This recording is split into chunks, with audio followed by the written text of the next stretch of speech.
Semana passada, a gente começou a trabalhar a questão é, do, da sombra, né, e seu papel na dinâmica psíquica, dando continuidade ao estudo da sombra, e a gente não chegou a terminar, né? A gente levantou uma série de elementos, né?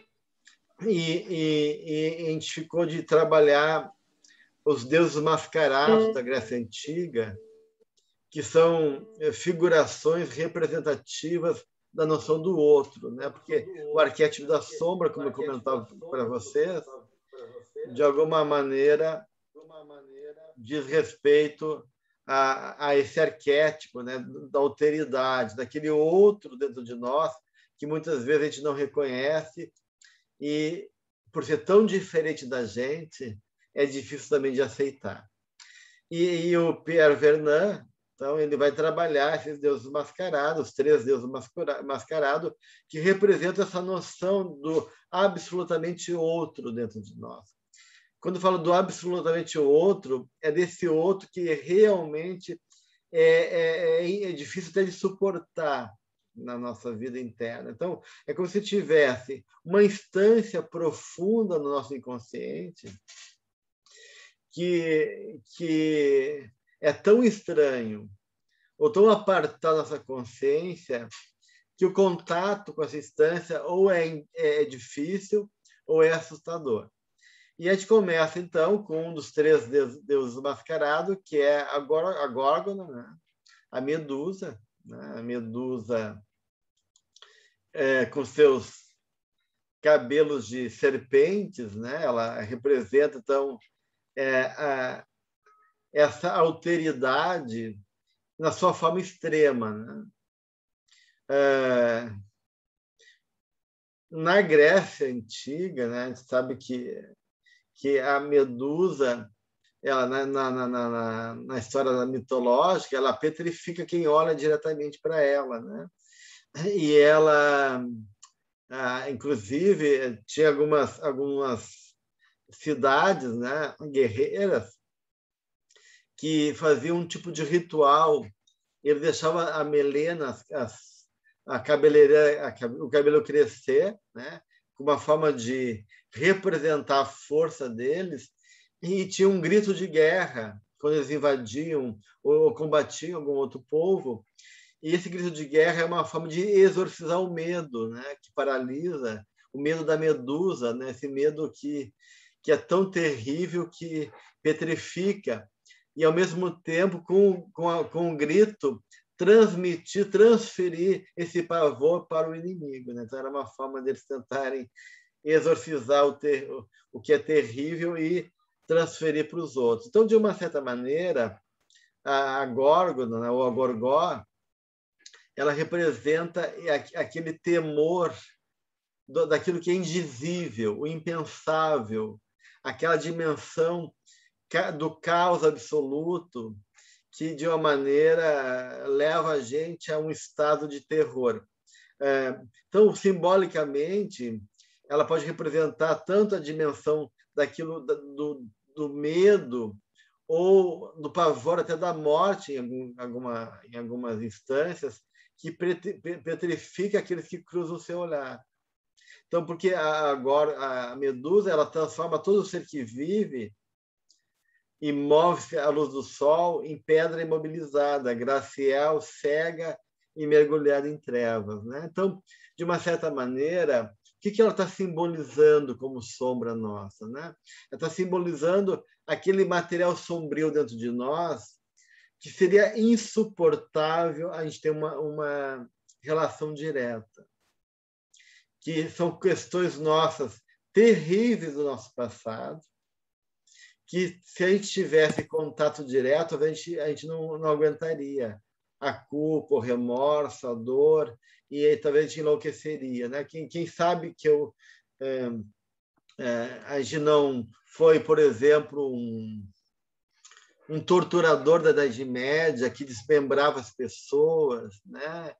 Ou que tinha ritos de crueldade extrema, ou, quem sabe, a gente não foi violentou crianças e jovens em outras vidas. A gente não sabe o quão terrível o nosso passado espiritual, né? O quanto esse passado pode estar ainda muito mobilizador para nós, né? Diante da nossa incapacidade e maturidade ainda emocional de lidar com isso. Então, tem certos conteúdos internos do nosso inconsciente que a gente não suportaria se confrontar nesse momento da nossa consciência e da nossa condição espiritual. Só pode ser trabalhado indiretamente. A gente tem que lembrar que, quando Perseu lutou contra a Medusa, ele tinha que evitar olhar direto para a Medusa, né? Então, ele tinha esse escudo que Atena, né, deu para ele, para poder, a partir do reflexo da imagem da Medusa no escudo, poder, então, cortar a cabeça dela, né? Então, de uma certa maneira, tem certos conteúdos internos do paciente que a gente vai lidar que ele não está preparado psicologicamente para olhar. Que seria então, e às vezes até traumas do passado, né? Até dessa vida, muitas vezes, né? Pacientes que foram abusados na infância, que sofreram muita violência, eles acabam fazendo uma cisão, né? uma crivagem, né? E esquecem, né? Negam aquele conteúdo do passado, né? Fazem de conta que aquilo não existiu, né? Então, há uma interdição ali para mim poder suportar e lidar com aquela realidade. Então, se eu quiser trazer aquilo de maneira muito pouco elaborada, sem condições de maturidade, a pessoa não aguenta. Então, essa defesa não é de graça, né? Essa defesa psicológica maciça, né? Muito intensa, ela tem uma razão de ser e, muitas vezes, não pode estampar ela e fazer emergir aquele conteúdo, porque seria, de uma certa maneira, insuportável para o paciente. Então, a Gorgó, né, representa como deusa, uma das deusas mascaradas da Grécia Antiga, aquele outro dentro de nós que é impossível da consciência lidar de maneira direta. Então, o que é de mais sombrio e diferente, terrível, enquanto um confronto com a nossa própria natureza, né? Então, seria esse um aspecto da sombra. O outro aspecto da sombra representado na Grécia Antiga pelos deuses mascarados é a figura de Dioniso, né? Dioniso, o deus, né, da orgia, o deus da mania, né? O deus que nos contata com a possessão de outros deuses, que é a mania, né? que é o momento de ritualizar Dioniso, né? É o momento de tu poder ser tomado por um deus, né? na Grécia. Então, Dioniso é o deus, é o mesmo Baco, né? Da mitologia romana, e ele representa, então, a ideia da invasão, né? Dessas forças que são intrusas, que nos invadem, a súbita intrusão de algo que nos afasta da existência cotidiana, né? Porque o deus Dionísio é um deus de verticalidade, né? Não da horizontalidade. Então, ele te conecta com o que é mais divino e mais instintivo, né? Na história do álcool, né? Do vinho, né?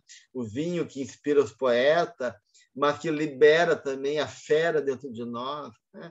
Então, ele representa aquilo que rompe o andamento normal das coisas, de nós mesmos, né? Através da embriaguez, do delírio, do transe, né? Porque ele é o deus do transe, é o deus que envolve o teatro, né? Também o disfarce, né? E a catarse, a liberação das emoções para poder purificar, né? O teatro grego tinha esse papel de fazer uma catarse, né? E liberar as emoções para não ser punido pelos deuses. Então, na medida que eu vivencio, né? O herói sofrendo e me identifico emocionalmente com a dor do herói, eu estou já elaborando aquele processo e não tenho perigo, então, de que isso caia sobre mim, né? Esse raio caia sobre mim, porque eu já vivi indiretamente no teatro como uma forma de me identificar com um drama daquele herói que está sendo contracenado ali no teatro grego, que todas as festas gregas eram festas religiosas. Então, o teatro tem um caráter também religioso para os gregos. Então, de uma certa maneira, na ideia do delírio, do transe, né, desse estado onde eu perco a consciência, né, e sou tomado por outras forças, Dionísio representa, então, ou nos ensina, a gente pode dizer, ou nos obriga, né, a ser o outro. E esse outro rompendo a noção do aspecto normal da consciência. Ou seja, enfrentar aqui, nessa vida, né, essa experiência de invasão, né, de uma desconcertante estranheza. Né? Então, de uma certa maneira, Dionísio representa essas forças dos impulsos emocionais exagerados que a gente não domina, a gente é tomado por uma emoção descontrolada, a gente não pensa, né? E aqui, quando a gente fez alguma coisa movida por uma emoção extrema, e depois a gente diz, puxa vida, como é que fui fazer isso? Né? Como é que fui tomado dessa emoção? E realmente, nessas horas, o ego sai de cena e não consegue dialogar com esse momento, né? Porque essa emoção é tão forte, avassaladora, que me toma e faz agir de maneira impensada, né? Não elaborada. Então, isso representa as forças dionisíacas. Né? Então, isso é um outro aspecto da sombra, da qual é difícil de contatar e representa uma dimensão desse outro dentro da gente que é complicado, que é delicado da gente poder se relacionar. E, por último, né, gente, não menos importante, é a Ártemis, né? Que é uma outra deusa importante, né? Porque a Ártemis é a mesma Diana, a deusa caçadora. Né? Então, ela também, na mitologia grega, também tem um espaço de representação através da máscara. Né? Esses três deuses têm como característica a máscara, representando essa dimensão, né, de uma outra face da realidade, né, que é desconhecida. E ela é, então, de um lado, a caçadora, a deusa corredora dos bosques, né? De outro lado, é a jovem donzela, a eterna virgem, porque ela pede para Zeus não crescer mais de 9 anos de idade. Né? Ela representa a lua crescente, né? A lua ainda virginal, que não se expandiu, o feminino ainda inconsciente, não trabalhado. Né? E, de uma certa maneira, então, a Ártemis representa o mundo selvagem, o mundo da natureza e seus limites. Né? É uma deusa de fronteira. Ela é uma deusa que não deixa que o mundo selvagem, o mundo dos instintos, da natureza, invada o mundo civilizado, e nem que o mundo civilizado possa, então, invadir o mundo da natureza. Então, ela representa esse limite, essa fronteira entre esses dois mundos, mas também ela representa os perigos da bestialização, né? A selvageria, o instinto não trabalhado. Né? Tinha uma certa brincadeira na Grécia, se fazia, quando as meninas começavam a entrar na adolescência e eram para ser apresentadas para a sociedade, havia uma festa para apresentar ela, tinha uma brincadeira representando Ártemis, como as mães tentavam esconder as filhas em alguma parte da casa, né? E os rapazes convidados pela festa tentavam descobrir onde as jovens estavam, como se fosse uma brincadeira de Ártemis querendo dizer, não, deixa elas ficarem no meu mundo, no mundo virginal, no mundo ingênuo e natural da infância, e não assumir o mundo da vida adulta e ir da civilização para a sociedade. Então, era uma forma de ritual, de transição mesmo desse mundo mais virginal, mais natural, para um mundo de entrada, então, na cultura e na sociedade. Então, ela representa tanto a virgindade, a ingenuidade, a inconsciência feminina, né? E é ligada à eterna Virgem, mas também essa natureza, então, inconsciente, das forças da natureza em nós, né?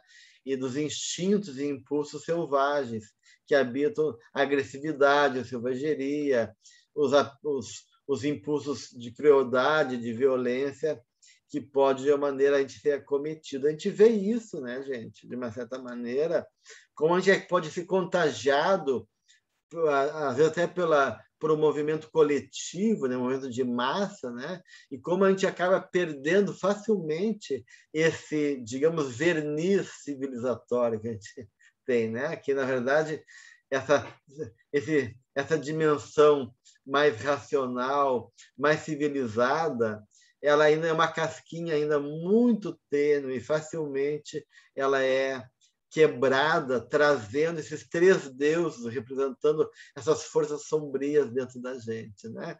Quando a gente está num estádio de futebol também, e aí aquelas torcidas começam a ficar eufóricas e tomadas pelaquela paixão, e aí se tornam violentas, e há guerras de torcidas, a gente começa a beber demais, usar um uso abusivo de alguma substância, e a gente fica com a consciência alterada, e emerge um lado da gente desconhecido, que a gente não controla, ou quando vira um caminhão na estrada, né? E, de repente, né, tem um monte de mercadoria interessante, né? E as pessoas enlouquecidas começam a abrir mão né? E roubar a mercadoria, daí um faz um, depois já tem dois, aqui já tem 10, e está todo mundo recolhendo, né, a mercadoria e se apropriando de algo que não é deles, né? Ou mesmo, né, em situações de estados emocionais, né, muito fortes, né, que a gente não tem controle, a gente nunca tão sabe, pode garantir, né, se a gente não vai cometer algum ato insano, um crime numa situação extrema, né, de mobilização extrema, né? Então, é muito fácil, a gente vê isso, a gente perde às vezes até numa discussão de casal, né? Quanta coisa a gente descompensa, né? E vem um lado brutal, infantil, ou mesmo perigoso, né? Violento, que emerge muitas vezes de momentos cotidianos. Então, todos esses deuses representam esses aspectos mais sombrios e mais difíceis de contatar diretamente. Xanda, quer colocar alguma coisa? Eu acho que tu compartilhou, né, Gelson, aquele caso daquele menino que foi morto, acho que na Espanha, né? Que tu compartilhou que os jovens que tinham um bom comportamento e uma boa conduta, eles tiveram esse comportamento por causa de uso de droga ou de álcool e naquela força, né, tipo efeito manada, assim, um vai e o grupo vai todo, né? Eu acho que mais ou menos nesse sentido, né? O que desperta essa sombra, né? Pode ser muitas coisas, né, Xanda? Às vezes uma psicologia de massa, né? A pessoa não tem força suficiente para dizer não para o coletivo, ou muitas vezes num confronto emocional muito grande, né? Ou quando tu está tomado por drogas, né, ou alguma substância que te altera os sentidos, ou qualquer isso, pode emergir essas sombras, né? Então, de uma maneira, o importante é reconhecer que habita dentro de nós, né, lugares e aspectos de seres que povoam nosso mundo que pode nos assustar, né? E que é difícil de lidar ainda, né? Porque a gente não sabe ainda o que habita dentro de nós. A gente está, muitas vezes, quem disse que se eu tivesse numa situação precária, como muitos dos brasileiros que estão, né, numa comunidade carente de violência, de pobreza, de risco extremo, de exposição, de fome, se eu não ia agir de maneira criminosa, se eu não ia agir de maneira... se eu ia conseguir me manter íntegro num ambiente assim. Ninguém pode garantir, né? Então, a gente não se conhece verdadeiramente, né? E aí, então, a partir disso, a gente entra num capítulo importante na questão da sombra, né? Que é a sombra arquetípica, né? Então, a gente até agora viu, né, a sombra pessoal, né? A sombra como complexo, cujo significado foram reprimidos e pertencem ao próprio indivíduo, né? A sombra coletiva, que representa os mesmos significados projetados no mundo e encarnado com algumas pessoas, como Hitler e outros que encarnam essa sombra coletiva e representam o que é de sombrio naquela sociedade, ou naquela cultura, ou naquele povo. E a sombra arquetípica agora, né? Então, na questão da sombra arquetípica. E Joana vai trabalhar isso no Psicologia da Gratidão. Ela vai falar dessas 3 formas de sombra, né? E ela vai falar uma coisa interessante, né? Ela vai citar a sombra arquetípica. Então, ela vai falar que, de natureza arquetípica, e vai dizer que é um caráter ancestral de destrutividade do ser humano, que não tem possibilidade de diluição. Olha só o que ela está dizendo, isso é muito forte. Ela está dizendo que existe uma instância interna, um caráter ancestral de uma dimensão que não é pessoal, que é coletiva, que está ligado à nossa caminhada evolutiva, né? E essa natureza não dispõe de diluição. Então, todos nós vamos ter uma sombra arquetípica. E alguém pode perguntar, mas até Jesus, Gelson, que é um espírito já iluminado, ele vai ter uma sombra arquetípica? Sim.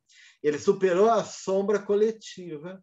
Ele superou a sombra pessoal. Então, ele não tem sombra pessoal. Ele se iluminou para dentro. Mas a sombra arquetípica, todos vão ter. E por que todos vão ter e não pode ser diluída, essa sombra arquetípica? Porque todos nós temos o direito, a liberdade, a capacidade que nos foi dada quando a gente gerou consciência do sim e do não. Ou de escolher entre o bem e o mal. Então, aqui a pergunta... Oi, Olímpia. Desculpa se eu te corto. Na tua fala está direcionada àquela pergunta que eu te fiz na outra reunião do livre-arbítrio, né? Todos nós vamos... Sim, porque a gente pode se errar e se equivocar, né? Porque quando Alcione ela vai reencarnar no planeta Terra, ela não precisa mais reencarnar, o mentor dela diz assim, mas tu pode se comprometer. Tu pode, né? Tu vai estar tendo que suportar. Ele chama a Terra como um ambiente de trevas, né? A imagem que ele dá da Terra. Tu vai querer reencarnar lá para ajudar uma pessoa que tu ama. Tu pode ajudar daqui, ele diz assim. Tu tem certeza que tu quer ir lá porque tu pode se comprometer. Então, de uma certa maneira, depois que a gente atinge a consciência e o conhecimento da realidade, tu está sempre tendo que se posicionar entre o sim e o não, entre o certo e o errado. Então, potencialmente, né, a gente sempre tem a possibilidade da queda, não da involução, porque evoluir a gente não evolui, mas a queda, né, ou se comprometer espiritualmente, né, a gente pode se comprometer, né? Então, isso que a Joana está falando, né, dessa sombra arquetípica, né? Que essa sombra arquetípica não tem disposição de diluição. Até porque também, como ela vai falar, que os instintos fazem parte da natureza animal. E eles nunca vão ser eliminados, diz a Joana Dias. Nunca.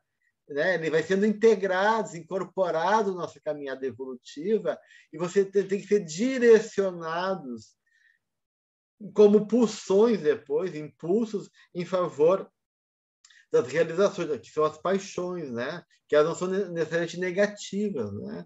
Mas são estados de natureza que a gente tem que aprender a lidar, né? Então, de uma certa maneira, essa natureza arquetípica da sombra vai estar ligado a nós, né? Então, existe esse primarismo, né, ancestral dentro de nós que a Joana coloca. Ela vai falar um pouquinho mais aí, no segundo capítulo, acho, do Psicologia da Gratidão, ela vai falar um pouquinho sobre isso, porque ela diz que o inconsciente coletivo está sobrecarregado de medos, recordações, afligente e impulsos não controlados, né? Representando essa herança ancestral primitiva. E aí as nossas experiências vão sendo mescladas, né, por esses impulsos que estão lá no inconsciente coletivo, né? E que essa ocorrência é resultado dessa sombra existente na natureza de todas as criaturas de Junadiana, né? Então, todos nós carregamos essa sombra da natureza, essa sombra de Ártemis dentro de nós, né? E a sombra arquetípica, então, ela vai nos colocar esse desafio da questão do mal, né? Daí, se a sombra ela não representa necessariamente a questão do mal, né? Mas do outro dentro de nós, que pode ser os potenciais também não reconhecidos, né? Mas também a sombra arquetípica ela traz o confronto, né? A reflexão, o questionamento da questão do mal, né? Que é o mal em nós? Que vem a ser o mal? E se filosoficamente, né, o mal não existe, né? Do ponto de vista religioso, o budismo, né? A filosofia cristã diz que o mal é a ausência de bem. Do ponto de vista psicológico, o mal existe, né? O mal existe psicológico. Então, ele tem cheiro, ele tem nome, ele tem tamanho, né? E tu tem que considerar o mal do ponto de vista psicológico. Negar o mal psicologicamente é não reconhecer a sombra. Então, a sociedade humana, como um todo, ela tem ela revela uma tendência ética, né? Nós estamos no nosso self, nossa consciência lá profunda, uma consciência ética, né? As leis naturais estão dentro de nós, diz o livro dos Espíritos, né? É escrito na consciência do homem. Então, em qualquer lugar, em cada nação, a psique inclui em sua estrutura essa predisposição que Jung chama de reação ética do homem frente às suas próprias ações. É como se existe uma força interna dentro da gente que questiona, né, e que confronta nós. Mas isso também daí nos coloca em confronto com justamente com essa liberdade, né, de errar, de se equivocar, de dizer não para Deus, para essa lei, de se recusar a viver essa lei. Então, do ponto de vista psicológico, é como se o mal fosse um esqueleto, né? Um padrão, uma estrutura daquela dimensão espiritual, humana, né? Sem vida e sem amor, né? Que está associado à essência do mal. É a destruição pela destruição, né? E que, até certo ponto, todo mundo possui dentro de si. Todos nós possuímos isso. Tá? Bem, e aí, antes de entrar nessa questão psicológica do mal, eu gostaria de só fazer essa diferença do mal filosófico e do mal psicológico e trazer Santo Agostinho aqui, porque já que ele é um dos espíritos que ajudou na codificação kardeciana, né, que estava ali junto, né, e deu várias mensagens, e deu suporte para a codificação de Kardec, né? Ele foi um espírito que se ocupou dessa questão em vida, né? E nos textos dele, ele vai se questionar se o mal é de Deus ou o mal é de Deus. Porque se o mal existe, né? Então o mal foi criado. E se Deus criou todas as coisas, o mal vem de Deus. Então o mal também está em Deus, né? Então ele vai vai confrontar isso, vai aprofundar esse questionamento, né? Então ele vai tentar solucionar, porque se Deus é amor e o mal é oposto a Deus e o mal não é de Deus, como é que o mal existe na Terra? O que é o mal, então? Como é que a gente resolve essa questão? O mal, ele é algo ligado à divindade ou não? E aí ele vai começar a se questionar. Então, ele faz um silogismo, ele faz um jogo lógico, né? Um pensamento lógico. Então, o primeiro pensamento que ele afirma é: Deus criou todas as coisas. Bem, o mal é uma coisa. Então, portanto, Deus criou o mal. Então, se as duas premissas são verdadeiras, se Deus criou todas as coisas, e a segunda premissa é verdadeira, o mal é uma coisa, então a conclusão é inescapável, não dá para negar. Ou seja, então Deus criou o mal, então o mal vem de Deus. Mas aí ele começa então a refletir e cria uma outra raciocínio lógico. Ele diz: todas as coisas que Deus criou são boas. O mal não é bom. Portanto, o mal não foi criado por Deus. Então, essa é uma outra lógica que ele constrói no pensamento dele para refletir sobre a questão. Se todas as coisas que Deus criou são boas e o mal não é bom, bem, então o mal não pode ter sido criado por Deus.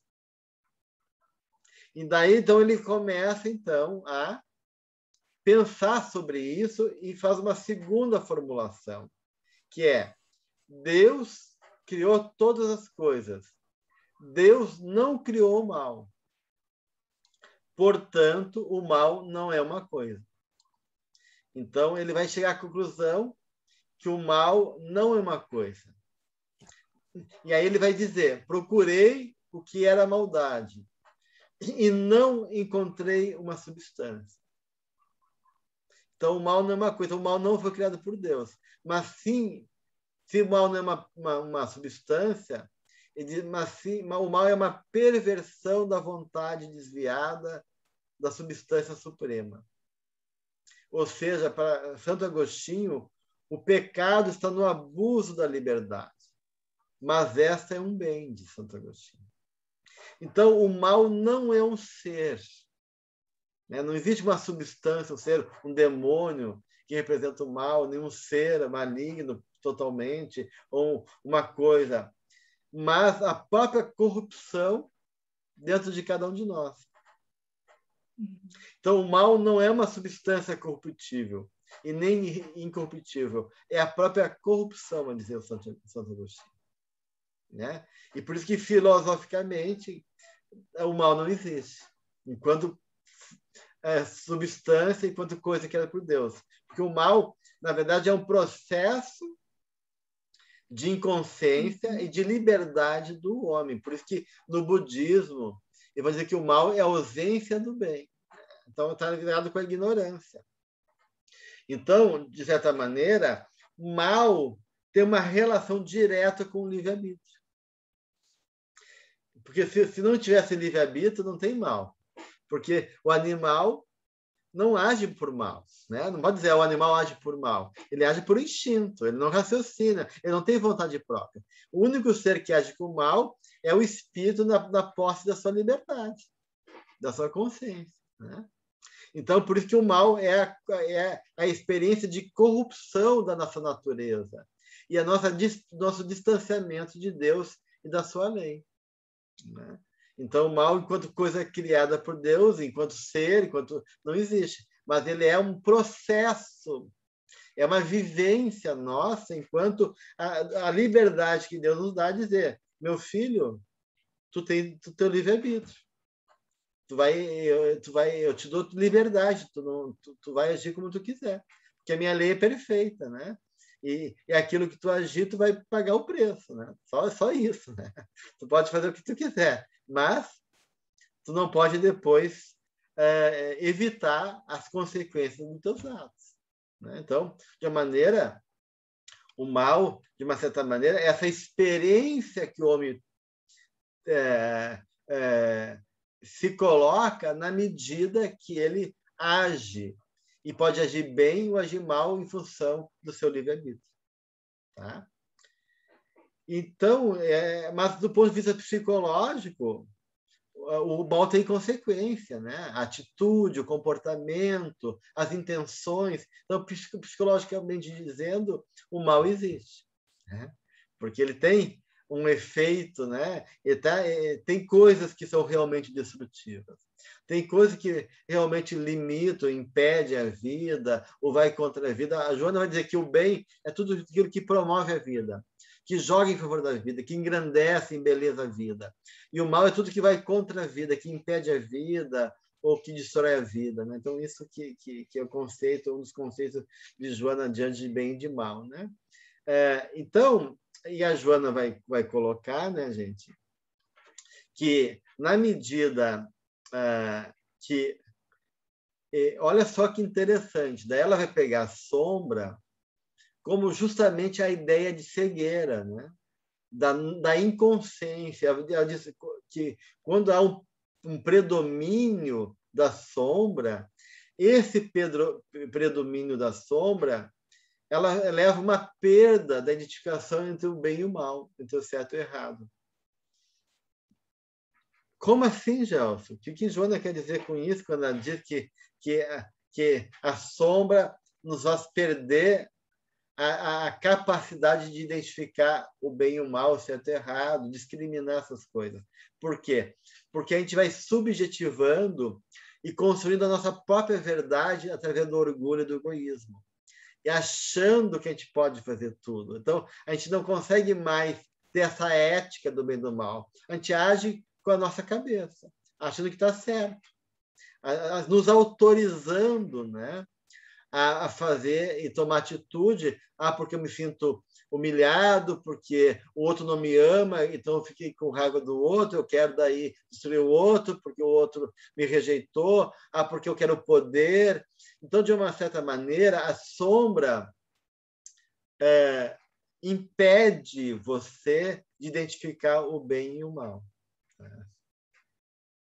Então, diz o Jung de uma outra maneira, né?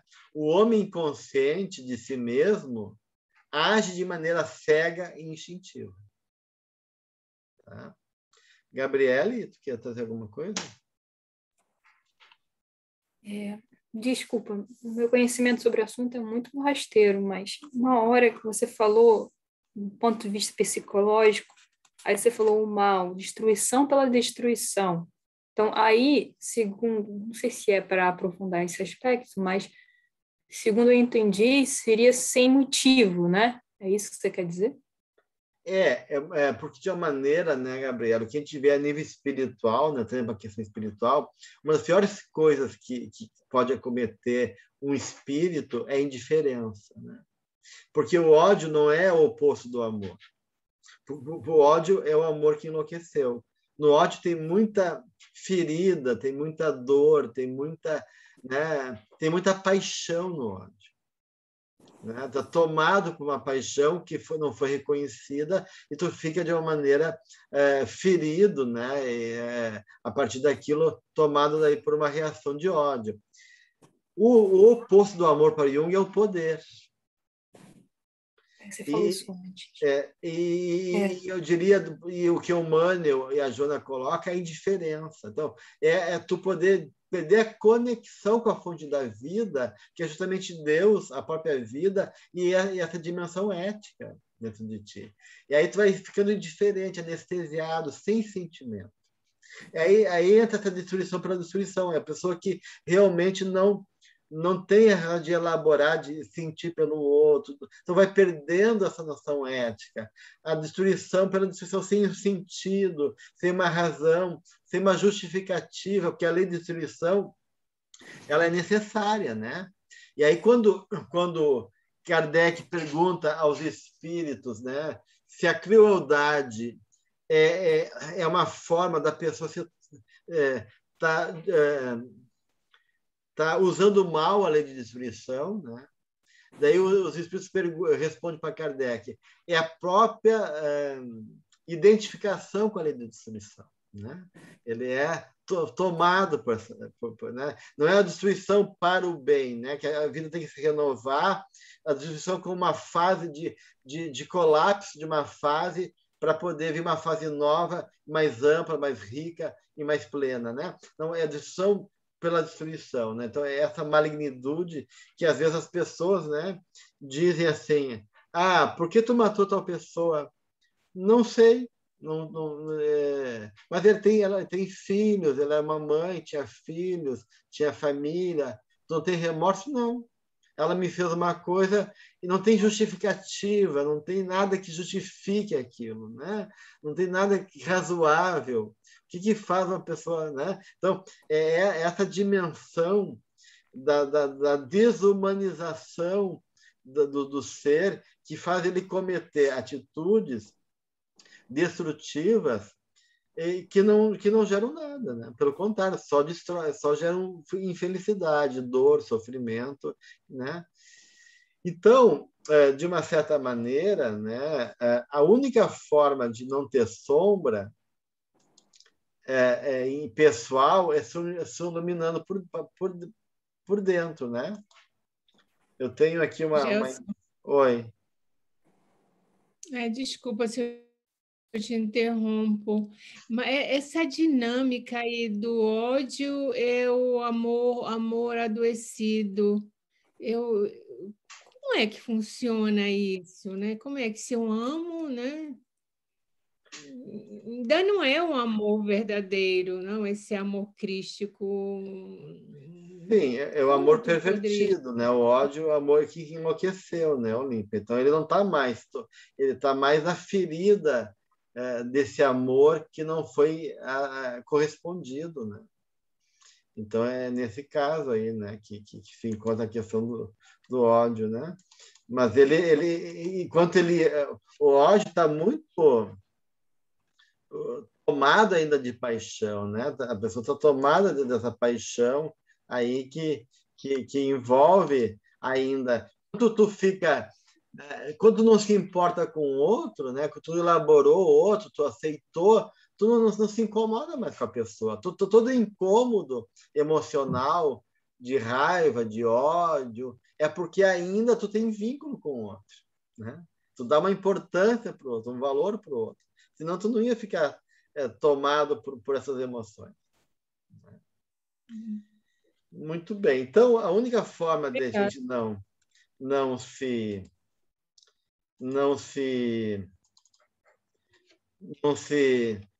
gerar sombra é se iluminando por dentro. Então, a sombra aqui a luz não tem sombra, né? Ela faz sombra, né? Mas ela não tem sombra, né? Porque tu vê, o palitinho ali aparece na sombra junto com o dedo da pessoa que segura, mas a luz não tem sombra, né, gente? Então a única forma da gente se iluminar é por dentro, né? Para não gerar sombra. E aí, claro, daí a gente tem a luz dos nossos mensageiros que nos acolhem, mas ela faz sombra, porque ela nos confronta com a nossa sombra daí, né? Toda a luz que vem de fora projeta a nossa sombra, né? Então, essa luz, ela nos ajuda para a gente não se equivocar no caminho, né? A intuição, o amparo, o esclarecimento, o apoio dos mensageiros. Mas tem uma hora que eles têm que nos deixar sozinhos conosco mesmo, para a gente poder reconhecer o quanto a gente cresceu, quanto a gente conquistou nossa própria luz, né? Que a gente tem que realizar nossa própria luz. Então, de outra maneira, a gente não pode usar a luz do outro ad eterno e de maneira também abusada, né? A gente tem que, de maneira... Porque a espiritualidade não pode nos conduzir como se a gente fosse uma criança, né? Porque eles acreditam na nossa capacidade e esperam da gente que a gente possa também ter capacidade, critério, sensibilidade, inteligência, nobreza de caráter para poder ir caminhando e construindo a nossa capacidade, nossos recursos internos, né? Então, de uma certa maneira, a gente só vai conseguir fazer isso sem a gente ser abandonado, às vezes, abandonado entre aspas, porque o amor do Pai não nos abandona, mas nos deixando em liberdade, né? Livre um pouquinho. Ó, tu já aprendeu, eu já estou aqui do teu ladinho, agora tu vai ter que caminhar um pouquinho sozinho para ver se tu já assimilou esse conhecimento, né? Então, isso faz parte do exercício, né?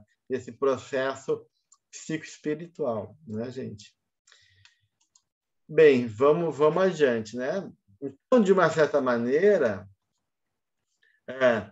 todos nós temos sombra, né? E estar nela é humano, né? Porque ela nos pertence, ela faz parte, a gente viu até agora que ela é inerente à nossa natureza.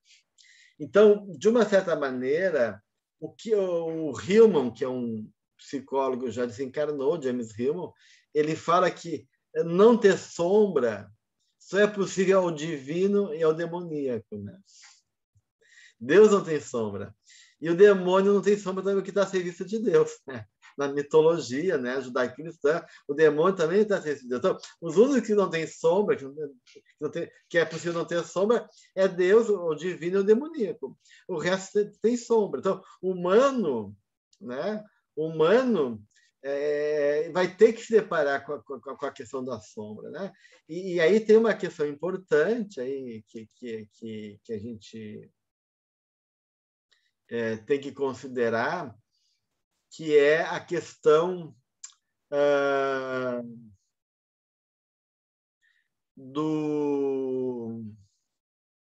aonde está o perigo, então, da nossa sombra,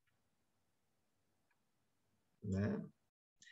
Porque, e aí, quem nos ensina isso é Pan, né? O Deus Pan, aquele Deus que é metade bode, metade homem, né? Um Deus que filho de Hermes com Dríops, né? Um Deus que ficou como um Deus menor, que é um Deus pastor, né? É um Deus Pan representa o todo, né? Então, de uma certa maneira, ele representa a natureza, a libido, as energias, né? Os impulsos, né? E como tal, né? Ele é um Deus. Pânico vem de Pan, né? O que gera terror, né? Porque toda vez que Pan se manifesta, ele causa pavor, temor, susto nas pessoas. Então, Pan é o Deus do pânico, é o Deus da epilepsia, é o Deus da masturbação, porque ele sempre está atrás de um mancebo, de uma ninfa, né? Quando tem alguma coisa que ele quer se satisfazer sexualmente. Então, qualquer serzinho que se movimenta, ele está lá indo atrás para poder ter contato íntimo sexual. E se ele não consegue, ele se masturba, né? Então, ele é o Deus da masturbação também, né? Dessa energia, desse impulso, né? que sai e quer se realizar de qualquer maneira, né? Então, e o Pan, ele é muito perigoso ao sol do meio-dia. Ele se torna terrível, porque Pan gosta de lugares sombrios, sombra e água, e úmidos, né? Então, você vai encontrar ele tocando a flautinha dele numa sombrinha junto a um lago, né? Ele é um Deus que fica pulando, né? E ali cuidando dos bosques, mas ele não gosta de sol. E o sol do meio-dia torna ele muito perigoso, né? Muito perigoso, né? Então, Pan, por quê? Por que isso é uma sabedoria dos mitos que vem nos ensinar uma coisa psicológica importante? Por que o Pan fica mais perigoso ao sol do meio-dia? Né? Porque no sol do meio-dia a gente não tem consciência da nossa sombra. Porque no sol do meio-dia, quando o sol está a pique, né? Na hora do brilho ofuscante, né? Que representa o sol cáustico, árido, aquele sol, né, forte, né? A sombra não aparece, porque está embaixo dos nossos pés. Então, dá a ilusão que a gente não tem sombra, que a gente está iluminado. Né?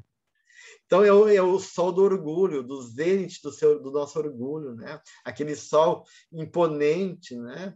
A hora de Pan é o ponto mais alto e de maior perigo de queda também, né? Quanto mais o homem infla, quanto mais ele é orgulhoso e onipotente, quanto mais ele acha que é iluminado, mais o período da queda. Então, essa simbologia, né, do sol do meio-dia, porque daí tu olha para tudo que é lado e não vê tua sombra. E a tua sombra está embaixo dos teus pés. Então, é a inconsciência da sombra, o perigo da inconsciência da sombra. Então, de uma certa maneira, o Hillman vai dizer, né, que não é em nossa sombra que cresce a força do demônio, mas em nossa luz. O perigo da sombra não é pela sombra que a gente carrega, mas é a dimensão luminosa dentro da gente. O demônio vence quando nós nos desligamos da nossa escuridão. Quando nós deixamos justamente de enxergar nossa destrutividade. Quando a gente começa a se enganar em relação a nós mesmos e achar que a gente não tem sombra, que a gente é perfeitinho, que a gente já está prontinho, iluminado, né? Que é a ideia do orgulho, né? A teologia que vai dizer exatamente isso. O orgulho é o direto caminho diabólico. E a psicologia confirma isso, né? Já que o orgulho, do ponto de vista analítico, psicológico, é a negação da sombra pessoal e o ofuscamento da luz da individualidade. É uma luz que quer ser maior do que a luz divina. E aí tu acha que aí tu está ofuscado por uma luz que é falsa, né? Que na alquimia a gente chama de que é o preto mais preto que o preto, né? Que é o fascínio da escuridão. E o preto mais preto que o preto é a ilusão de tu estar na luz e tu estar numa escuridão total, que é a escuridão daquele que diz que tem a verdade. A verdade onipotente, inflada, orgulhosa, vaidosa, que está ligado aos movimentos fundamentalistas. Todo movimento fundamentalista, seja ele religioso, seja ele político, ele é a possessão da sombra por uma fantasia de luz, né? Eu acho que estou na luz e que a minha verdade é a única verdade. E o mundo está nas trevas, e eu quero tirar o mundo das trevas, então eu vou matar, eu vou forçar. E, no fundo, eu estou na minha cegueira por estar nessa luz de pano, a luz do sol do meio-dia, que não reconhece a minha própria sombra. Então, o problema da sombra está na nossa luz, né? A gente não reconhecer, ter a humildade de reconhecer a nossa pequenez, ter a humildade de reconhecer a nossa limitação e a nossa sombra. Aí está o perigo da nossa sombra, daí o demônio ganha lugar dentro de nós, ganha força, né? E esse poder destrutivo vem com toda a justificativa, vem com nomes pomposos, vem em nome de salvar o mundo, e a gente faz coisas terríveis em nome da religião, em nome do poder, em nome de tantas coisas, né? Em nome do amor. Quantas pessoas dizem que matam dizendo que está em nome do amor? Né? Porque, na verdade, estão na sua cegueira egoísta e onipotente, né? Que é a pior cegueira que pode existir. E é interessante, né, gente, que de certa maneira, né, essa dimensão da vaidade, do orgulho, né, ela nos remete, né, justamente à negação da sombra. Quanto mais a gente negar nossa sombra, mais perto a gente vai estar dessa possessão da sombra, né? Aquela ideia que o Jung diz, né? Aquilo que tu não reconhece dentro de ti se transforma destino na tua vida, se impõe na tua vida. Tá?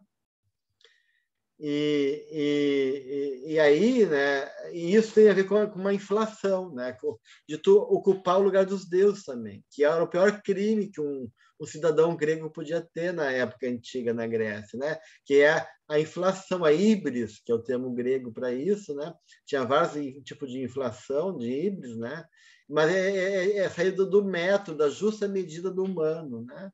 Então, quando tu age como um deus, tu se comporta como um deus, mas tu se torna demoníaco, né?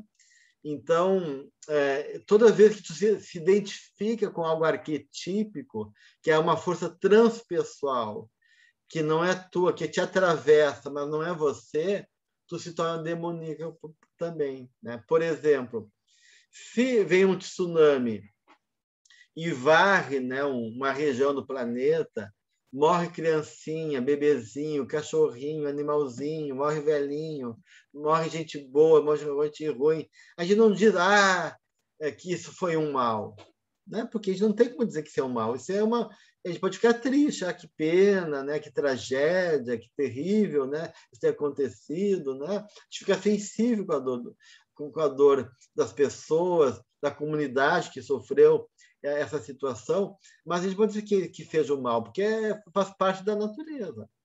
Agora, se eu pegar um revólver, uma metralhadora, e sair metralhando tudo que é criancinha, velhinho e cachorrinho, porque eu acho que eles têm que dar espaço para a gente que está vindo, tem muita gente no mundo, por exemplo, né? E eu me apropriar desse lugar, isso é maligno, isso é terrível, porque eu não, né? Porque eu estou me identificando com um arquétipo de um poder que não é meu. Então, toda vez que você se apropria de uma força arquetípica e o ego toma para si isso, tu está inflado e tu está num jogo de sombra.